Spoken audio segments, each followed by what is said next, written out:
Presento a su consideración un dictamen de las Comisiones Unidas de Asuntos Indígenas y de Estudios Legislativos. Segunda, a cuyos integrantes reconozco el tiempo y esfuerzo que dedicaron, especialmente a mi amigo el senador Alejandro Encinas, que preside la de Estudios Legislativos. Su objeto es una iniciativa presentada en octubre del año pasado por la senadora Luisa María Calderón Hinojosa para actualizar 3 ordenamientos: la Ley del Instituto Nacional de las Mujeres, la Ley Federal de los Trabajadores al Servicio del Estado, reglamentaria del apartado B del artículo 123 constitucional, y la Ley General de Vida Silvestre. En sus respectivos artículos 12, 1 y 93, todavía se menciona al Instituto Nacional Indigenista, proponiendo la senadora Calderón se sustituya esa referencia por la Comisión Nacional para el Desarrollo de los Pueblos Indígenas. Consideramos evidente la procedencia de la iniciativa, pues la Ley del Instituto Nacional Indigenista, que se publicó el 4 de diciembre de 1948 en el Diario Oficial de la Federación, fue abrogada en el artículo 2 transitorio de la ley que creó a la CDI. La ley de la CDI se publicó el 21 de mayo de 2003. El INE funcionó entonces de 1948 a 2003. En primer término, se propone reformar la Ley del Instituto Nacional de las Mujeres en su artículo 12, que establece la integración de su Junta de Gobierno, comprendiendo en su redacción vigente como integrantes de la misma al Instituto Nacional Indigenista y a la Secretaría de la Reforma Agraria. Es adecuado reformar el inciso y fracción correspondientes no solo respecto al Instituto Nacional Indigenista, sino también en la parte que hace referencia a la reforma agraria para reemplazarla por el desarrollo agrario, territorial y urbano. En segundo término, respecto a la Ley General de Vida Silvestre, el primer párrafo de su artículo 93 establece que la Secretaría de Medio Ambiente y Recursos Naturales, en coordinación con el Instituto Nacional Indigenista y las entidades federativas,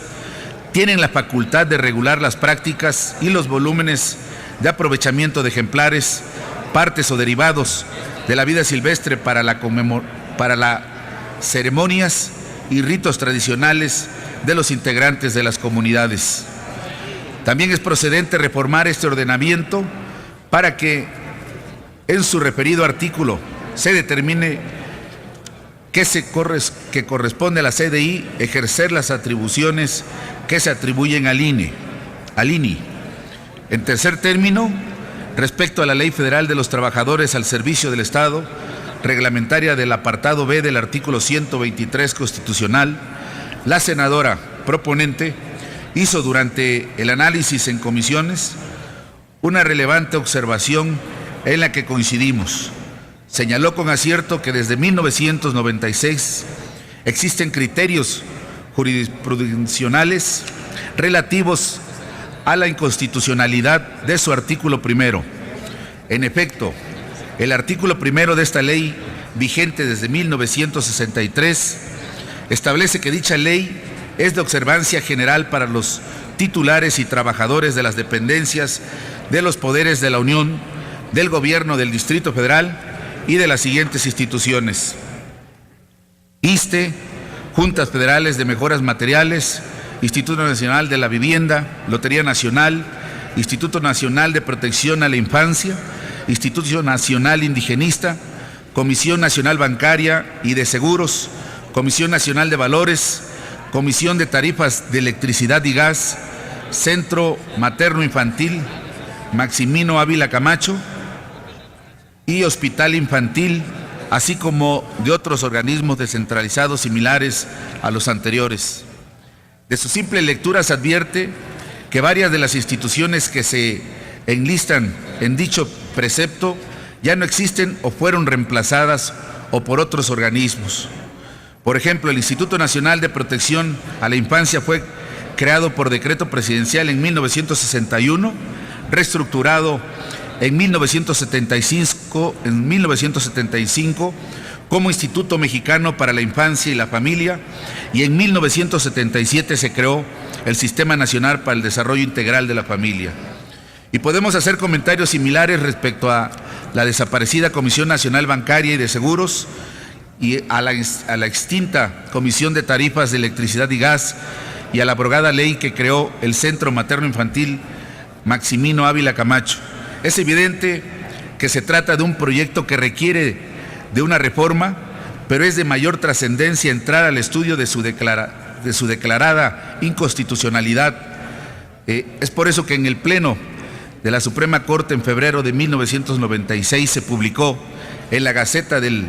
Semanario Judicial de la Federación la tesis de jurisprudencia titulada Organismos descentralizados de carácter federal, su inclusión en el artículo 1 de la Ley Federal de los Trabajadores al Servicio del Estado es inconstitucional. En dicha tesis se establece que el apartado B del artículo 123 constitucional contiene las bases jurídicas que rigen las relaciones de trabajo de las personas al servicio de los poderes de la Unión y del Gobierno del Distrito Federal, otorgando facultades al Congreso de la Unión para expedir la legislación respectiva. Determina la tesis que esta legislación no debe contradecir aquellos fundamentos porque incurriría en inconstitucionalidad, como sucede con el artículo 1 de la Ley Federal ya referida,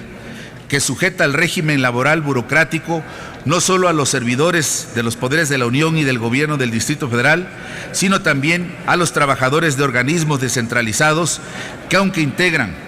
la Administración Pública Federal descentralizada, no forman parte del Poder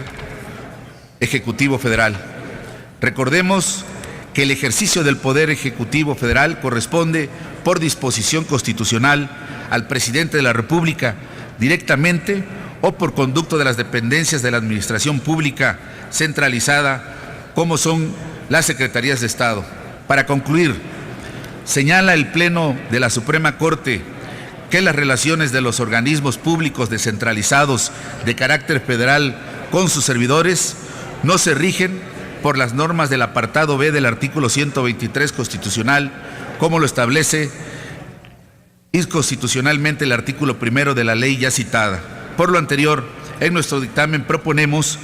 que dicho precepto quede redactado de la siguiente forma. El artículo 1, la presente ley es de observancia general para los titulares y trabajadores de las dependencias de los poderes de la Unión y del Gobierno del Distrito Federal. Planteados los razonamientos que motivan este dictamen, respecto a las 3 leyes ya mencionadas, los sometemos a la consideración de ustedes, solicitando respetuosamente sea aprobada en sus términos. Muchas gracias, presidente.